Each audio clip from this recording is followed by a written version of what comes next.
শাড়িটা হচ্ছিল পতাকা, উনি ওইটাই ধারণ করেন, উনি বাবাও তাই ধারণ করতেন। আমাদের এখানে এই শেখ মুজিবুর রহমান পুরা দেশকে পাকিস্তানি অস্ত্রের মুখে রেখে উনি চলে যান। উনি চেয়েছিলেন পাকিস্তানের প্রধানমন্ত্রী হওয়ার জন্য, পুরো বাঙালিকে ঐক্যবদ্ধ করছিলেন প্রধানমন্ত্রী হওয়ার জন্য, পাকিস্তানের দেশ স্বাধীনতার জন্য না। এটাকে মিথ্যাচার সব। উনি পলায় গেছেন রাতে বেলা, আমাদের পাকিস্তানি হানারা আমাদের আক্রমণ করে, নিরীহ জনতা। উনি আমাদের যুদ্ধ করতে বলছেন বাস দিয়া। বাস দিয়ে কি যুদ্ধ করে নাকি ভাই? বাস দিয়ে কেউ যুদ্ধ করে না। উনি তো সেটা চান নাই।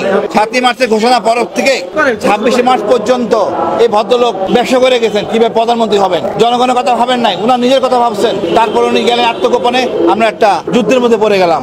এই বিপদে শহীদ জিয়া, আপনি ভাবতে পারবেন না কত বড় সাহসী উনি ঘোষণা দিলেন। উনি ওনার অধিনায়ককে অ্যারেস্ট করে নিয়ে আসলেন। অধিনায়কের দিকে চোখে চোখ রেখে কথা বলা যায় না, এটা আর্মির নিয়ম। এতটা ভয় করি আমরা। উনি ক্যান্টনমেন্টে গেছেন, অধিনায়ককে বন্দি করে এনেছেন। ক্যান্টনমেন্টে ওনার পরিবার ছিল, খালেদা জিয়া দেখা করেন নাই।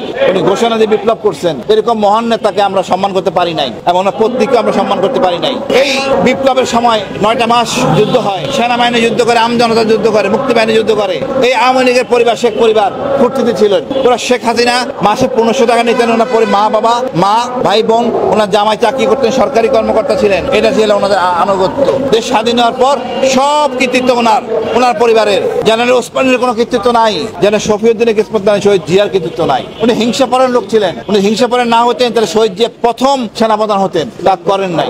শেখ হাসিনার পিতা শেখ মুজিবুর রহমান, উনি নোংরা রাজনীতি করতেন সহজ সরল বাঙালিকে নিয়ে। বাঙালিকে যা বলতেন আমরা বাঙালি তাই বিশ্বাস করতাম। আমাদেরকে বোঝানো হয়েছে পাকিস্তান আমাদের শোষণ করছে, হয়তো বা করছে, পাকিস্তান যে উন্নতি করছে তা আমরা সেই জায়গায় নাই কেন? কে মানা করছে? 74 দুর্ভিক্ষ কে সৃষ্টি করছে? পাকিস্তান না।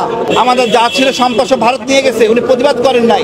প্রতিবাদ করেছিলেন মেজর জলিল, তাকে বন্দী করা হয়েছে।